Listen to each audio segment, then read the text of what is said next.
G'day YouTube, Warbles on a lot here. This is a malt liquor video. I have just finished stubby number 2. There it is there, and here's number 3. Cooper's Sparkling Ale, 5.8% alcohol, 1.7 standard drunks to the bottle. So I'm well away. And I'm wearing the stripy yellow glow-in-the-dark hero suit because tonight I finished burn number 24. Only got one day before the permit season hits, and I don't know whether I'm going to be able to do any more than one more burn, so I might have a 25 burn program almost completed.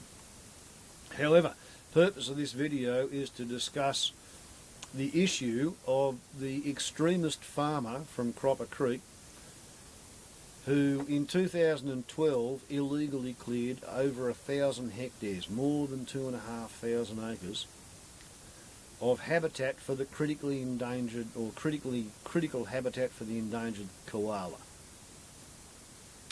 It probably matters how you say all those words, you know, is it critical habitat, is it critically endangered habitat? The point I'm raising is that koalas have been protected for nearly 100 years, I think. They're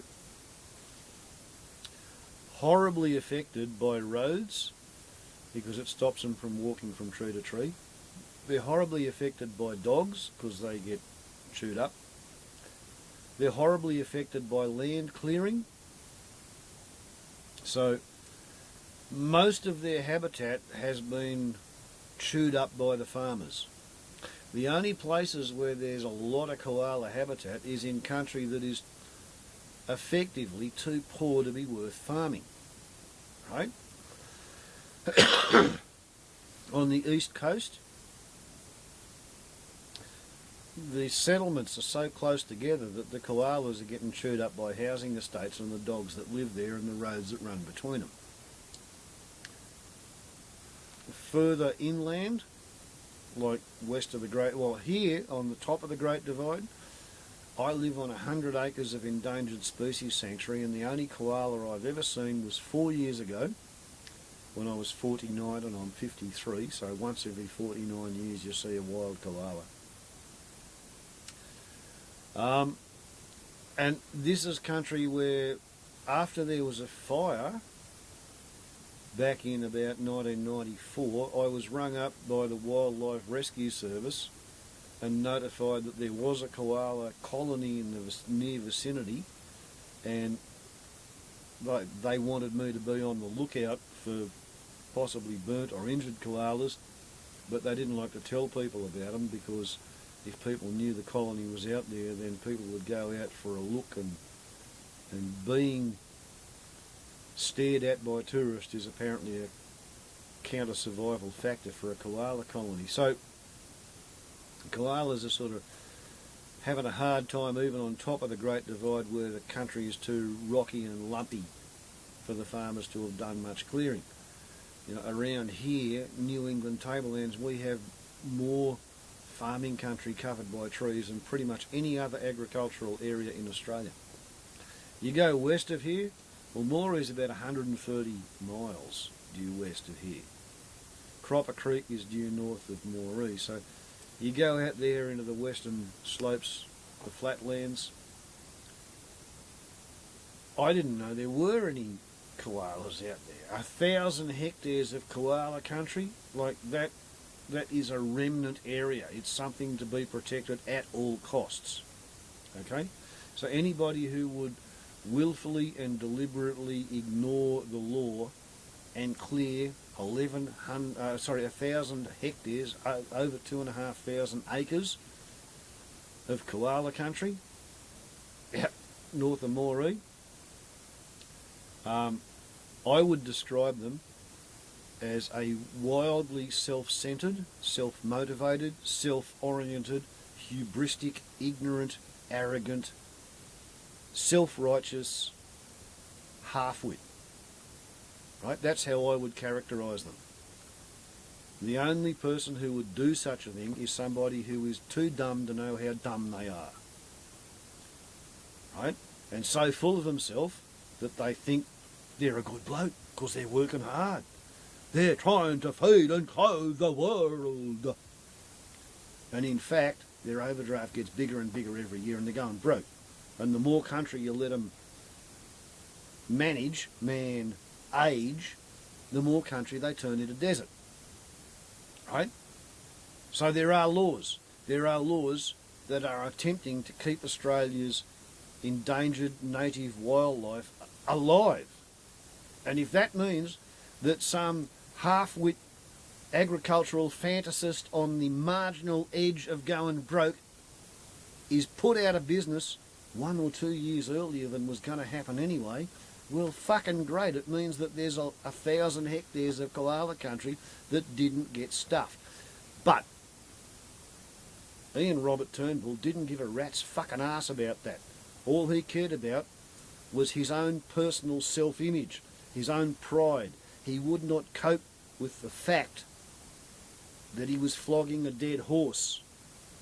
He wanted it to not lie down. He wanted to keep on farming. Right? Now, once upon a time before Medicare, that prick would have died in his 50s.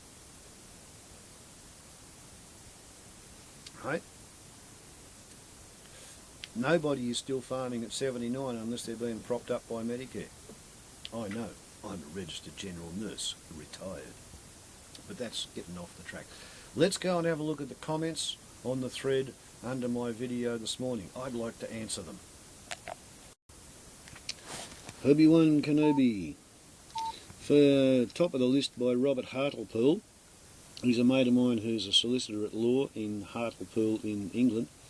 And he tells me about Albie Dryden, well-liked hermit figure near Consett, Durham. My dad came from Consett. I used to go up there to play with my cousins. He was always liked by kids because he'd fix your bike when you broke it.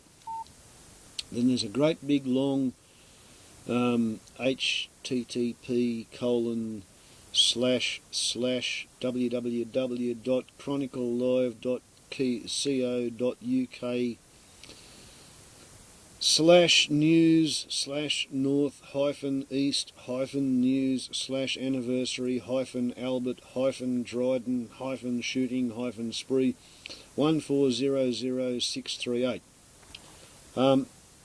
Yeah, it's interesting, Robert, but sadly, this bloke wasn't a hermit. He was a pillar of the local agricultural community. You know, he'd been living there for yonks, and everybody thought he was great. Not a hermit at all. Right? Just a violently, politically terroristic farmer. He thought it was okay to shoot at government officials because the law says he was not allowed to cut down trees. Colour me gone 7 hours ago. I smell the beginnings of a conservative folk legend about the righteous farmer who shot down the evil government regulator. I think that would play very well in certain quarters. Yes, you are correct.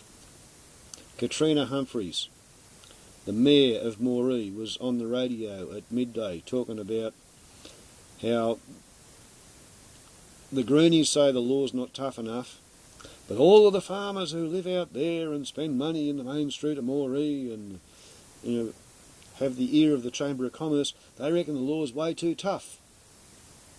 And Katrina Humphreys reckons it's all gone too far and it should never have got this far. And basically she's trying to blame the Greenies for the fact that the agriculturalists are being stopped by the government from stuffing the last little bits of biodiversity that's left. I'd like to point out that nowhere has a Greenie shot a farmer. Nowhere has a government official shot a farmer over a political disagreement regarding environmental land laws. Gunurch, 6 hours ago, good info. Electro, 1622, whoopsie, what's going on there? Come back. Electro, 1622, is that the full story? Remember Peter Spencer from around Cooma, question mark. Yeah, I do, mate. Didn't he, he killed his missus and then he raped his cousin and then he ran away to the Barrington Tops and he hid in the Badlands so rough and tough that, you know, like aeroplanes that crashed 10, 20 years ago have never been found, maybe 30 years ago have never been found. And finally and eventually there was a bit of a confrontation, and instead of having a shootout, he surrendered the dude. So yeah, I remember him. Not saying the answer is shoot government officers, but what policies are the government enforcing which incite their citizens to attack authorities? Well, what the government's saying is, just because you can get money to clear fell the landscape in pursuit of an agricultural daydream doesn't mean that you are allowed to do it if the bit of country that you're trying to clear fell is the last bit of a critically endangered habitat for the endangered and protected, iconic, fluffy, sexy, tourist-attracting koalas. Right? Basically, it would be better for the country in terms of income if everybody who was on marginal land was paid to fuck off to the Gold Coast, right, and play in the casinos, rather than allow them to continue to degrade the remaining marginal land which stands between the hopeless desert and the productive farmland. Get rid of them, right? Snake Man. 13 minutes ago. Excuse me, but the farmer was shooting at home invaders. No, he was not shooting at a home invader. He was shooting at a government employee who was attempting to deliver legal paperwork. New South Wales wildlife officers have been illegally entering places and acting like Nazis for years. No, absolute bullshit. It was not a New South Wales wildlife officer. New South Wales has a Department of National Parks and Wildlife. This person worked for the Department of Environment and Heritage. It's an office of the Environmental Protection Agency, right? It's a government office who are charged with going out and taking people to court when they break the environmental laws. Furthermore, the government officer killed was a known alcoholic based on media reports. Okay, so Fox Phone News told you that, did it? And there's the fact that somebody drank too much once upon a time. How do you say he was an alcoholic? I mean, does that mean he drinks alcohol every 24 hours, which is the medical definition of an alcoholic?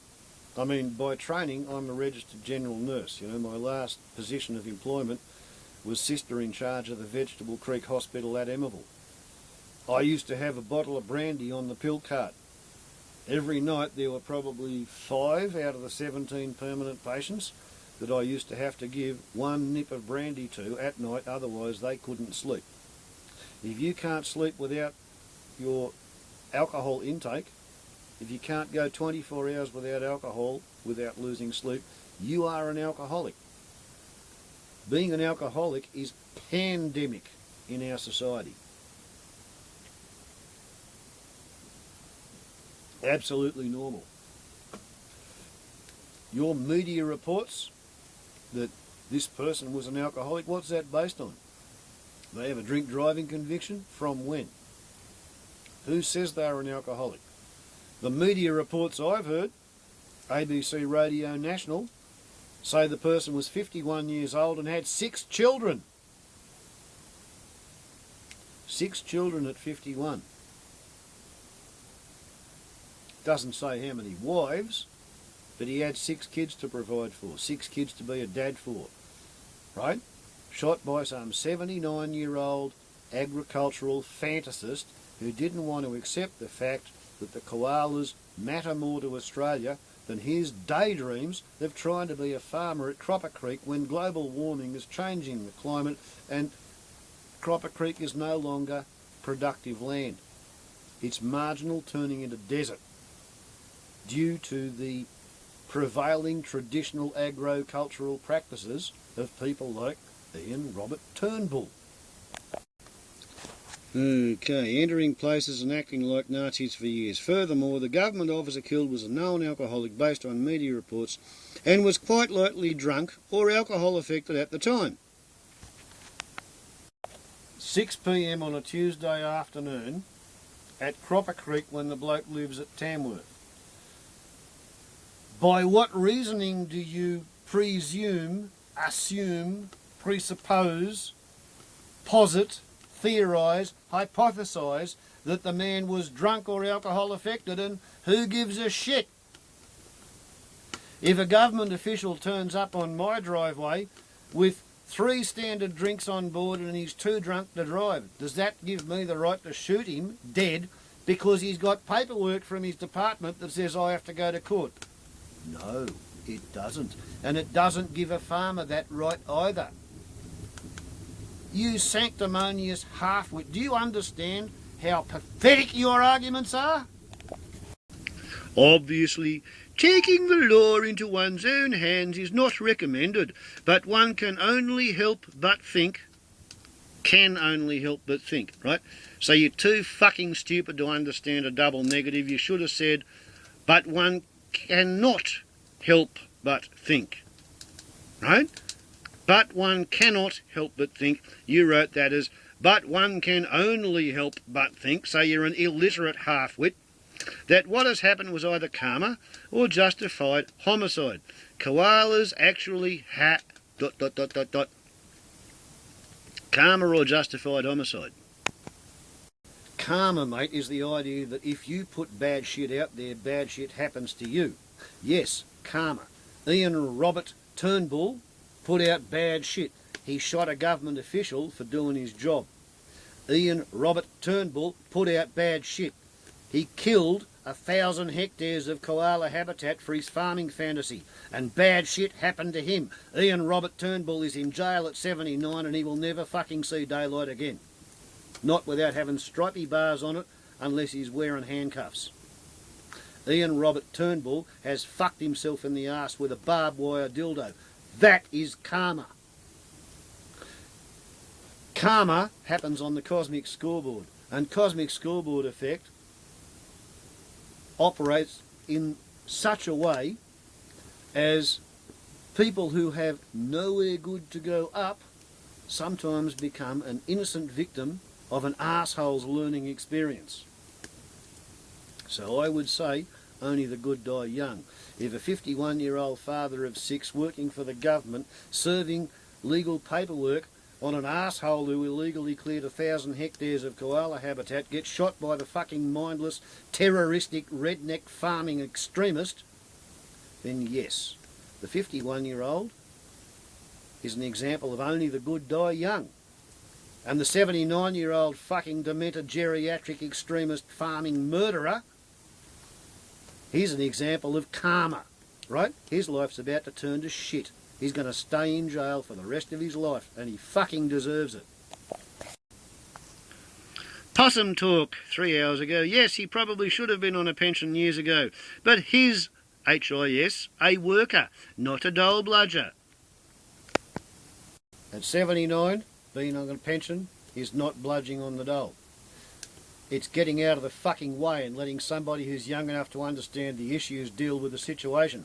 It's not trying to impose a fucking Edwardian worldview onto the 21st century, right? Without Medicare, this prick would have been dead 30 years ago. And sell his farm? You obviously aren't aware of the real estate market at the moment. Yes, Possum Talk, I am. I pay rates on 100 acres of endangered species sanctuary. The current Valuer General's estimation is that it's worth $76,000. The previous Valuer General's estimation was that my 100 acres was worth $106,000. My bit of Australia has gone down in financial value by 30% in the last 4 years. And you know what, Possum Talk? I'm fucking happy about it, because that means that it's $15,000 less that my highly estranged wife is theoretically, hypothetically able to sue me for if ever she wants me to go to the family court and have the shit fight, right? I know land values are dropping. It's because Australia is no longer an agriculturally functional, economically profitable entity. Not in the marginal country. Right? Get real. Get out of the fucking farming game and stop trashing the environment. Farming should be happening in the places where you can make a profit, not in the places where you hope you can get out of debt. Next one, also from Possum Talk 3 hours ago. Really? This is not the full story at all. Well, no, of course not. It's fucking 8 o'clock in the morning and the bloke only got shot at 6 p.m. the previous night. Agricultural fantasizer. It's called a farmer. Yeah, that's right. Same, mate. You know, them people that put the shirt on your back. Well, actually, I have farmers for next door neighbours. I know they're nice people and they work really hard. But sometimes they are operating according to a paradigm that was based on wrong assumptions. That went out of date 50, maybe 100 years ago. I mean, my father was born in 1909 and he told me that when he went to school he was taught that everything rested on the topsoil, and in the 1960s he used to slow down as he was driving through cuttings to look at the topsoil under the grass roots visible in the cuttings, and he used to worry about how it was disappearing because he knew that the economic and financial sustainability of Australia depended on how much topsoil was there, and he'd been watching the topsoil disappear over his lifetime. Right? European agriculture does not work in Australia. The people who were shot and poisoned and hunted out, chased off the land, they had a lifestyle wherein the topsoil rose up to cover the rocks and the biodiversity and the biomass increased every year.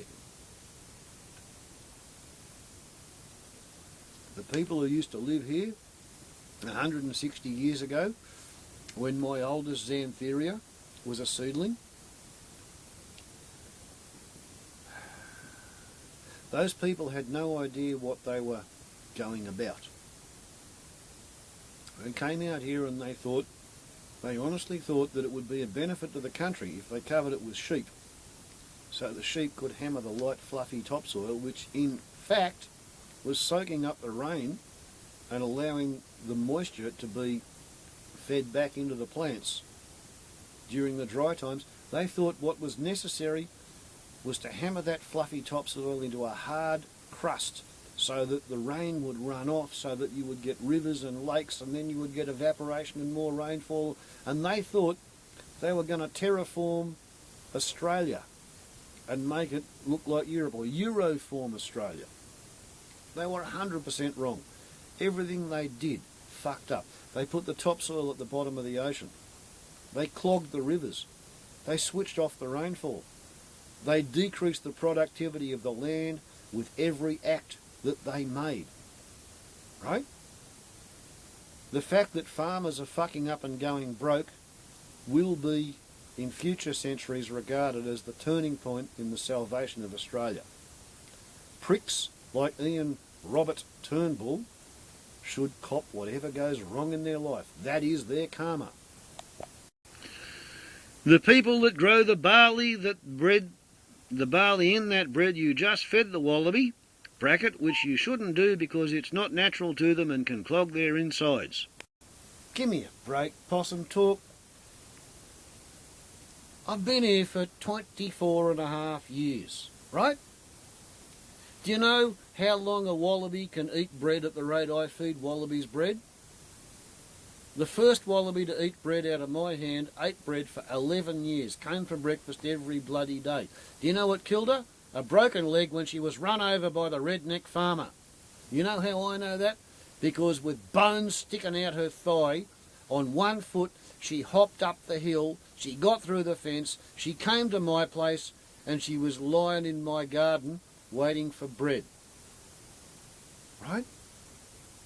She's the only wallaby I've ever actually carried in a wheelbarrow and buried her after she hopped off to die, and the next day her daughter led me to the corpse. That was Fran. Then there was Fran 2, and then there was Fran 3, and then Fred and Fred's son, right? I fed the swamp wallabies for 18 years before the first kangaroo condescended to eat bread. I've been to the National Sparks and Wildfire Department. I've asked them about feeding marsupials bread. They've said it, the way I do it, with wild animals who come to me for a bit of treat food, and I make sure they don't get too much, I am not causing them any damage at all whatsoever.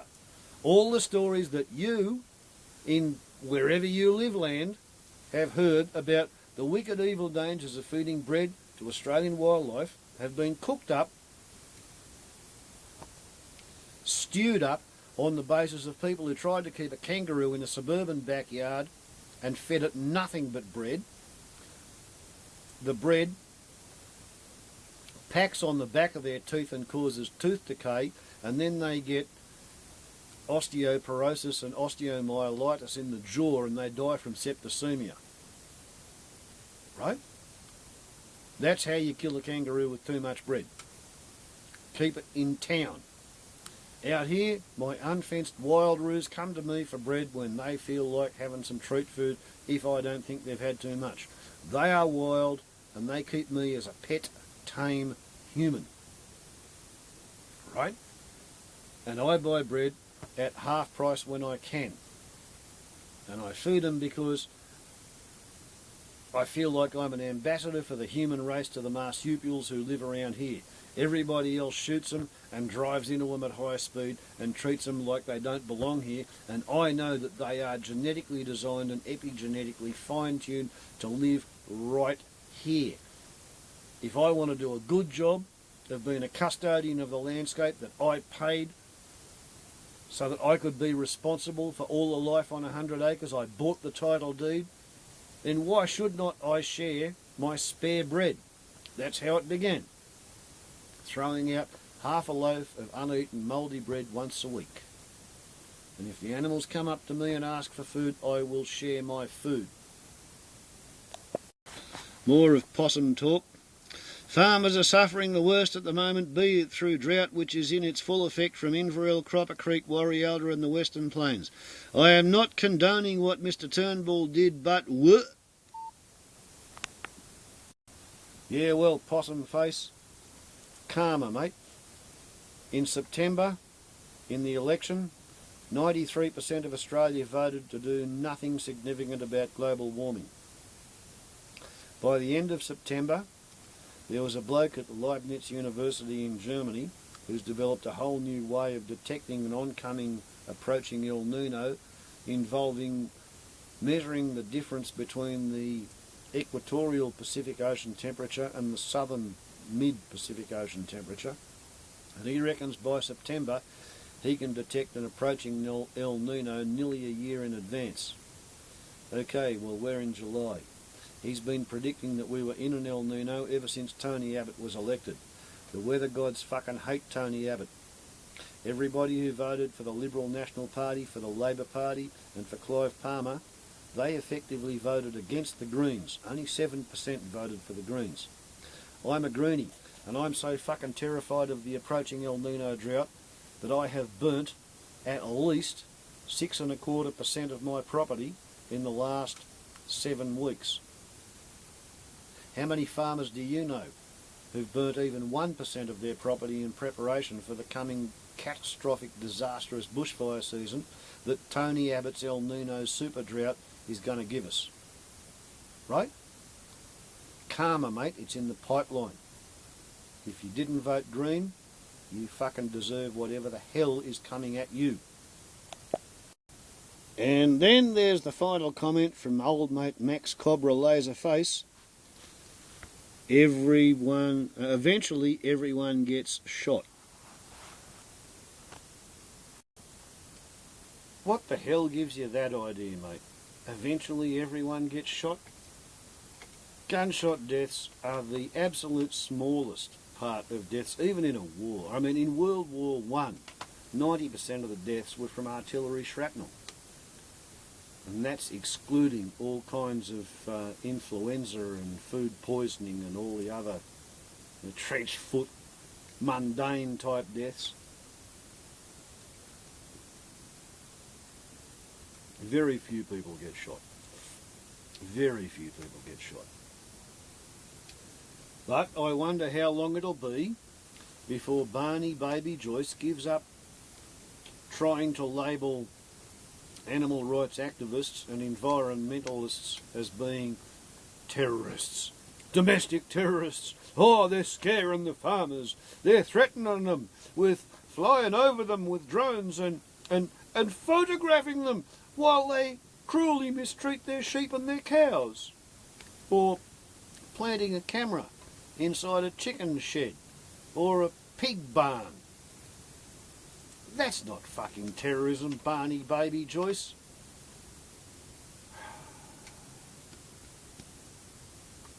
That's not terrorism. Terrorism is when somebody employs violence to enforce their political opinions. Terrorism is when a farmer shoots a government official for trying to deliver legal paperwork. Ian Robert Turnbull was a fucking terrorist, and he deserves to die in jail. Read the bastard the Riot Act. Him and all his supporters. Enforce the fucking law. Save the koalas. Save the trees.